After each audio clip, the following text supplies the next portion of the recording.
AutoCAD নিয়ে class করার আগে আমাদের আগে জানতে হবে যে কীভাবে অটোক্যাড ইনস্টল করতে হয়। আজকে এই ক্লাসে আমি দেখাবো কীভাবে অটোক্যাড 2007 ইনস্টল করতে হয়। তো আমরা যে কোনো সফটওয়্যার মার্কেট থেকে সফটওয়্যার কিনলে আমরা এরকম একটা অটোক্যাড 2007 এরকম একটা দেখতে পাবো, জিপ ফাইল দেখতে পাবো। এই জিপ ফাইলটা আমরা কি করব, প্রথমে নিউ ফোল্ডার ক্রিয়েট করব। নিউ ফোল্ডার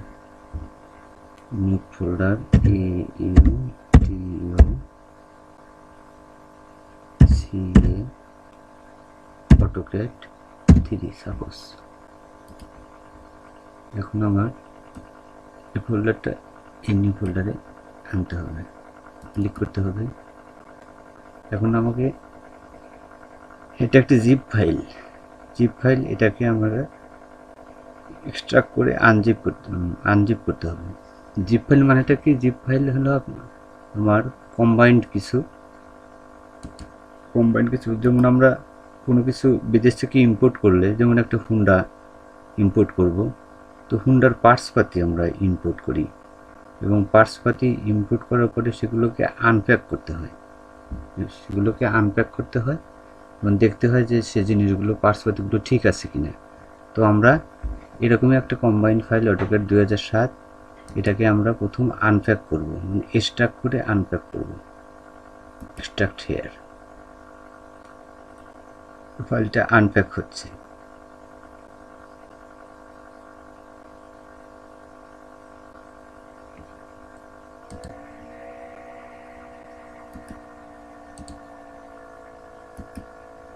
যেমন আমরা হুন্ডার পার্টসপাতি ইম্পোর্ট করার পরে সেগুলো পার্টসপাতি আগে প্যাকেট থেকে আনপ্যাক করতে হয়, তারপর সেগুলো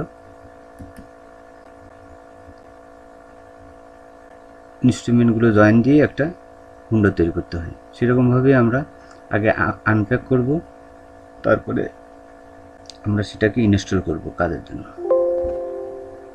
AutoCAD 2007 part 1।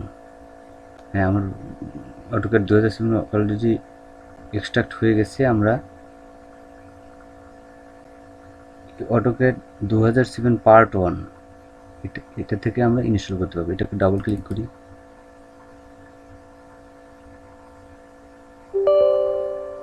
Yes,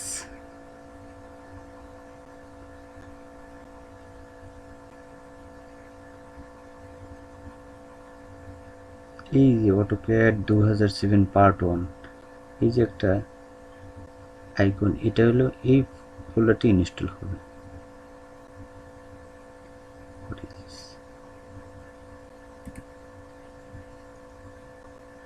install S12 installing আরম্ভ হয়ে গেছে।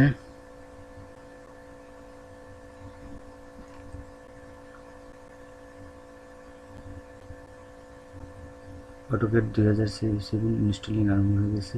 Installing progress. আচ্ছা, আমরা আপাতত এটাকে মিনিমাইজ করি।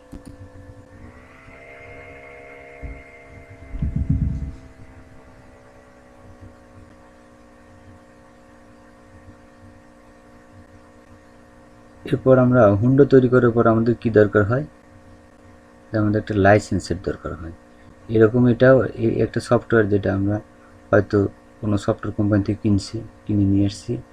এটাকে আমরা আনপ্যাক করার পরে এটাকে তৈরি করব, মানে ইনস্টল করব। ইনস্টল করার পরে এটারও লাইসেন্সের দরকার হবে, অথবা যে কোনো ফাইলে ক্র্যাক ফাইল থাকবে, যেটা দিয়ে আমরা আনলিমিটেড লাইফ টাইম ব্যবহার করতে পারবো। তো অটোক্যাড 2007 ইনস্টল হচ্ছে।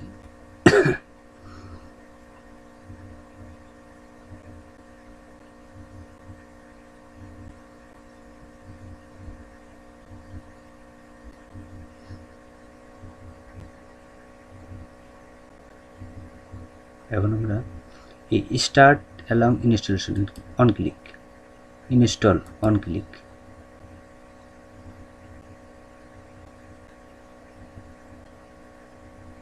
ওকে,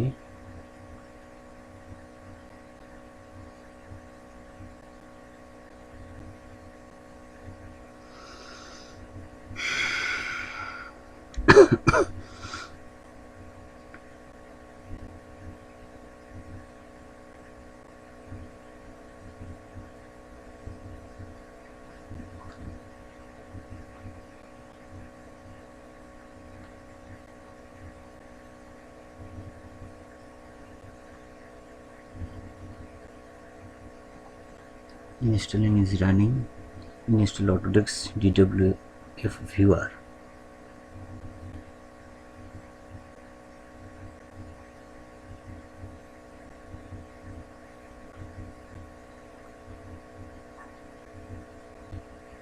Prepare to install. Next যাবো,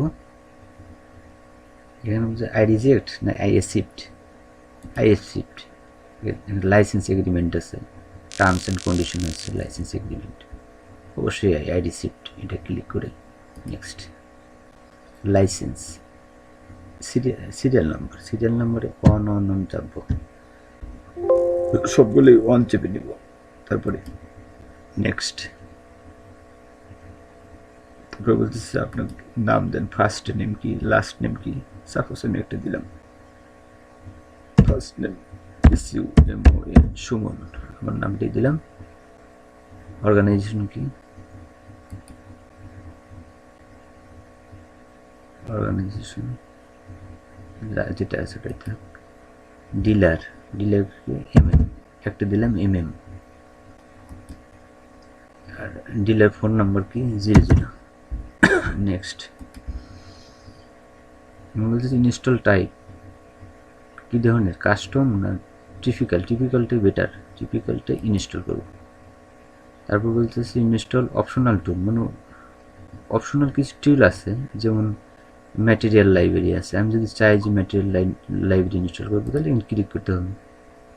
আবার আমি যদি চাই ইনস্টল এক্সপ্রেস টুলস ইনস্টল করবো তাহলে এনে ক্লিক করতে হবে। আমার কোনোটাই দরকার নেই, ইনস্টল এক্সপ্রেস টুল দরকার নেই, ম্যাটেরিয়ালও দরকার নেই। নেক্সট কোথায় অটোক্যাড ইনস্টল হবে, সি প্রোগ্রামে browse results. Next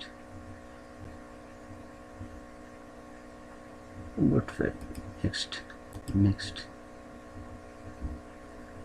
please wait, installation in progress.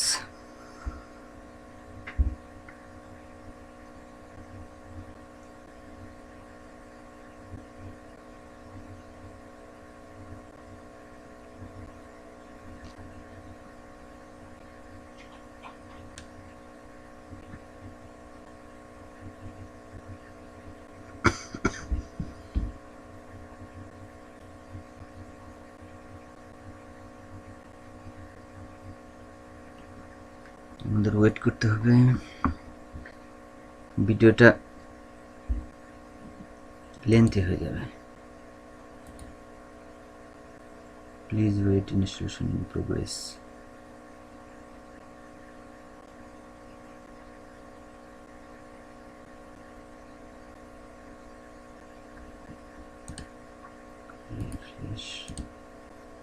Refresh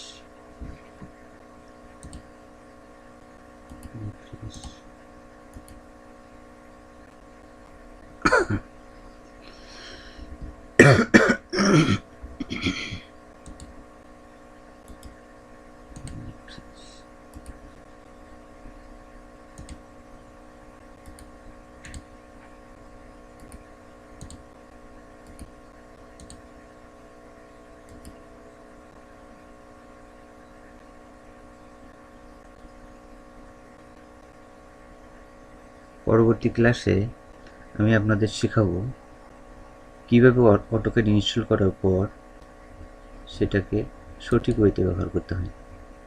যেমন কয়েকটা ওয়ে আছে, যেমন সিভিল ইঞ্জিনিয়ারদের জন্য আর্কিটেকচারাল, তারপর মিলিমিটার সেন্টিমিটারের একটা এ আছে, তারপরে ইঞ্চি, ফিট একটা ওয়ে আছে, যেটাকে বলা হয়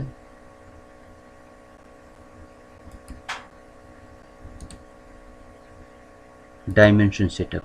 নেক্সট ক্লাসে আমি আপনাদের শেখাবো কিভাবে ডাইমেনশন সেটআপ দিতে হয়।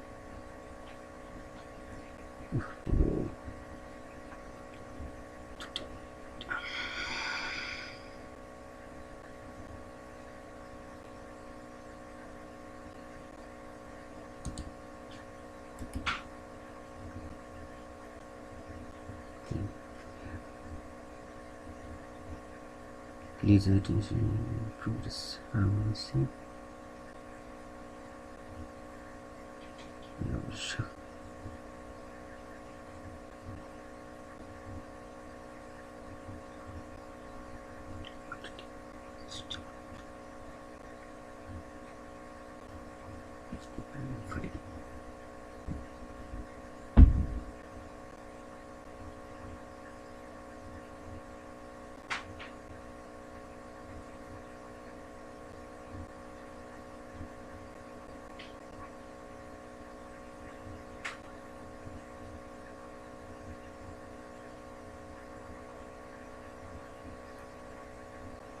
অটোক্যাড যখন ইনস্টলে পর্যায়ে চলে আসবে তখন একটা ডেস্কটপে অটোক্যাডের একটা আইকন আসবে। এই যে আইকন তৈরি হয়েছে, অটোক্যাড 2007, অটোক্যাড 2007-এর একটা আইকন তৈরি হয়েছে।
Finish, installation complete, finish. কেটে দিব।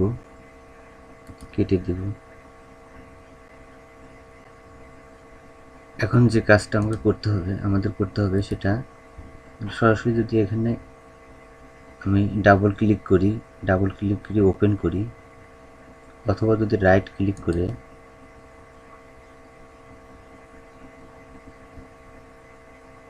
ওপেন করি, তাহলে এই ফাইলটা আমার 30 দিনের জন্য ওনারা একটা ভ্যালিডিটি দেখাবে যে 30 দিন পর আপনার ফাইল ইয়ে হয়ে যাবে, অথবা অন হবে না, অথবা সিরিয়াল নাম্বার হবে, অথরাইজেশন কোড হবে। এখন এই জন্য আমাদের কি করতে হবে, এখানে একটা ক্র্যাক ফাইল পাবো। এই ক্র্যাক ফাইলটা আমরা কপি করব, অন ক্লিক, শিফট ধরে on click, right button click, copy. আমরা কি করলাম, এই ক্র্যাক ফাইলটা কপি করলাম, কপি করে এটা মিনিমাইজ করব, মিনিমাইজ করে এই অটোক্যাড আইকনের উপর এসে ডান বাটন ক্লিক করব, ডান বাটন ক্লিক করে এই যে আমরা দেখতে পাচ্ছি ওপেন ফাইল লোকেশন, এখানে ক্লিক করব। ক্লিক করে এরকম একটা ইন্টারফেস আসবে, এখানে আমরা রাইট বাটন ক্লিক করব, ক্লিক করে পেস্ট করব। পেস্ট করলে replace the file in the determination destination, replace, yes replace, continue, continue, continue, মানে এই ফাইলটা আমার ক্র্যাক হয়ে গেল, মানে লাইফ টাইমের জন্য ক্র্যাক হয়ে গেল। এখন আমরা ফাইলটা অন করব।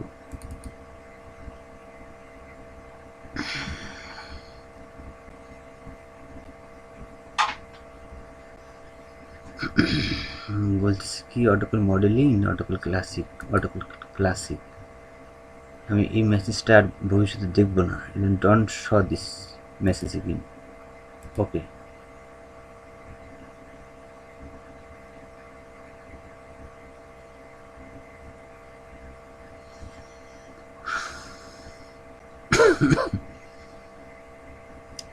এখানে তাই করব, don't show this message again,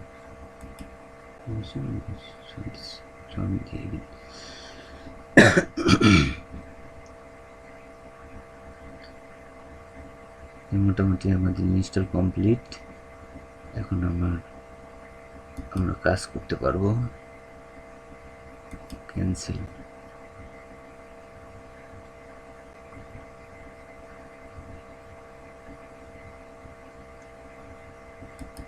file open, suppose একটা ফাইল ওপেন করি।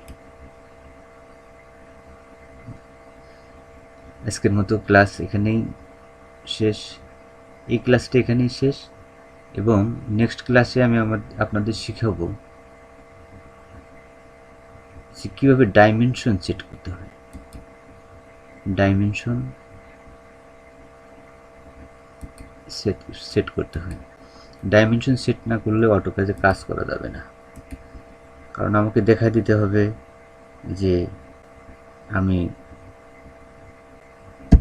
কিসে কাজ করব, ফিট ইঞ্চিতে কাজ করব, আর্কিটেকচারাল ফিট ইঞ্চিতে কাজ করব, ইঞ্জিনিয়ারিং ফিট ইঞ্চিতে কাজ করব, না সেন্টিমিটার মিলিমিটারে কাজ করব। এটা আমাকে এই অটোক্যাডে দেখাই দিতে হবে, এই জন্যে আমাকে ডাইমেনশনটা সেট করতে হবে। নেক্সট ক্লাসে আমি আপনাদের দেখাই দেবো কীভাবে ডাইমেনশন সেট করতে হয়। তো আজকের মতো এখানেই শেষ, এই ক্লাসটা এখানেই শেষ।